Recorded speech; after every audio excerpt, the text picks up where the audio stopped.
ഏഷ്യാകപ്പിലെ ആദ്യ ഗ്രൂപ്പ് മത്സരത്തിൽ UAE തകർത്തിരിക്കുകയാണ് India. 9 വിക്കറ്റിന്റെ സർവാധിപത്യ ജയമാണ് Suryakumar യാദവും സംഘവും നേടിയത്.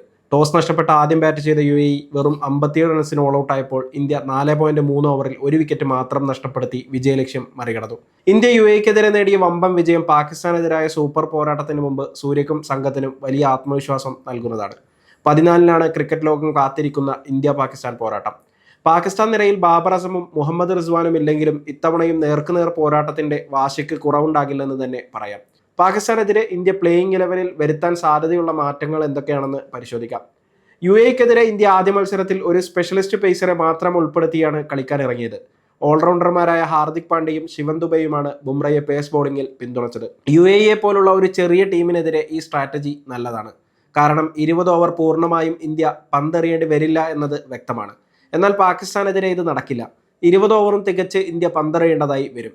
ശിവൻ ദുബെ UAEക്കെതിരെ തിളങ്ങിയെങ്കിലും കഴിവുള്ള ബാറ്റർമാർക്കെതിരെ തല്ല് വാങ്ങാൻ സാധ്യത കൂടുതലാണ്. അതുകൊണ്ട് തന്നെ അർഷ്ദീപിനെ ഇന്ത്യ തിരിച്ചു കൊണ്ടുവരുമെന്ന് ഉറപ്പാണ്. 2 സാധ്യതകളാണ് ഇവിടെ ഇന്ത്യൻ ടീമിനുള്ളത്. ഒന്നുകിൽ ശിവൻ ദുബെയെ മാറ്റി അർഷ്ദീപ് സിംഗിനെ കൊണ്ടുവരണം.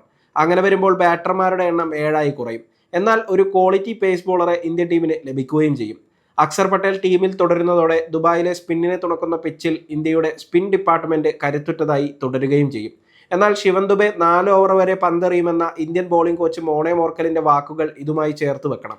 മാത്രമല്ല, ഗംഭീർ ടീമിലെത്തിയതിനു ശേഷം 7 മത്സരങ്ങളിൽ ശിവൻ ദുബെക്ക് പന്തെറിയാനുള്ള അവസരം നൽകിയിട്ടുണ്ട്. താരം 8 വിക്കറ്റുകൾ വീഴ്ത്തുകയും ചെയ്തു. ഈ സാഹചര്യത്തിൽ മറ്റൊരു സാധ്യത ഇന്ത്യ അക്സർ പട്ടേലിനെ മാറ്റി നിർത്തുക എന്നതാണ്. അഭിഷേക് ശർമ്മയെ പാർട്ട് ടൈം ബോളറായി ഉപയോഗപ്പെടുത്താമെന്ന് സൂര്യകുമാർ യാദവും അജിത് അഗാർക്കറുമെല്ലാം എടുത്തു പറഞ്ഞിരുന്നു. അക്സർ പട്ടേലിനെ മാറ്റിയാൽ കുൽദീപ് യാദവും വരുൺ ചക്രവർത്തിയും സ്പെഷ്യലിസ്റ്റ് സ്പിന്നർമാരായി ടീമിൽ തുടരുകയും പേസ് ബോളിംഗ് ഡിപ്പാർട്ട്മെന്റിലേക്ക് അർഷ്ദീപ് സിംഗ് വരികയും ചെയ്യും. ഇങ്ങനെ വരുമ്പോഴും 7 വരെ പൊസിഷനുകളിൽ ബാറ്റ് ചെയ്യാൻ കഴിവുള്ള താരങ്ങളെ ഇന്ത്യൻ ടീമിന് ലഭിക്കും.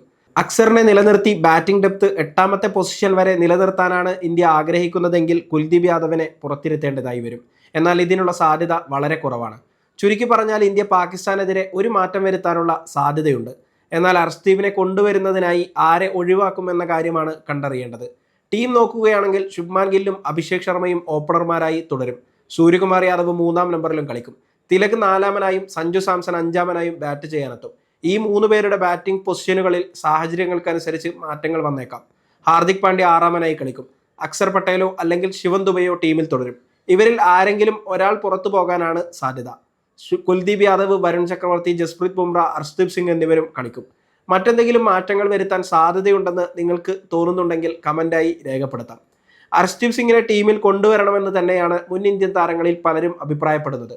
ശിവൻ ദുബെക്ക് പകരം അർഷ്ദീപ് സിംഗിനെ പ്ലേയിങ് 11-ലേക്ക് തെരഞ്ഞെടുക്കണം എന്നാണ് മുൻ ഇന്ത്യൻ താരം മുരളി കാർത്തിക്കിന്റെ അഭിപ്രായം. നിലവിൽ ഇന്ത്യയുടെ ഏറ്റവും മികച്ച T20 വിക്കറ്റ് വേട്ടക്കാരിൽ ഒരാളാണ് അർഷ്ദീപ് സിംഗ്. അത്തരത്തിലൊരു താരത്തെ കഴിഞ്ഞ ദിവസം പ്ലേയിങ് 11-ൽ നിന്ന് മാറ്റി നിർത്തിയത് ആരാധകരെയും അമ്പരപ്പിച്ചിരുന്നു. 63 മത്സരങ്ങളിൽ 18.3 ശരാശരിയിൽ 99 വിക്കറ്റുകളാണ് അർഷ്ദീപ് സിംഗ് നേടിയിട്ടുള്ളത്. ഇന്ത്യ UAEക്കെതിരെ ഇറക്കിയ ബൗളിംഗ് കൂട്ടുകെട്ടിനെ പാകിസ്ഥാനെതിരെ ഇറക്കരുതെന്നാണ് മുൻ ഇന്ത്യൻ സ്പിന്നർ രവിചന്ദ്ര അശ്വിനും അഭിപ്രായപ്പെടുന്നത്. ഇന്ത്യയുടെ നിലവിലെ ബോളിംഗ് കൂട്ടുകെട്ട് മികച്ചൊരു ടീമിനെതിരെ എത്രത്തോളം ഫലപ്രദമാകുമെന്നതിൽ തനിക്ക് സംശയമുണ്ട്. അത് വളരെ സാഹസികമായ നീക്കമാണ്.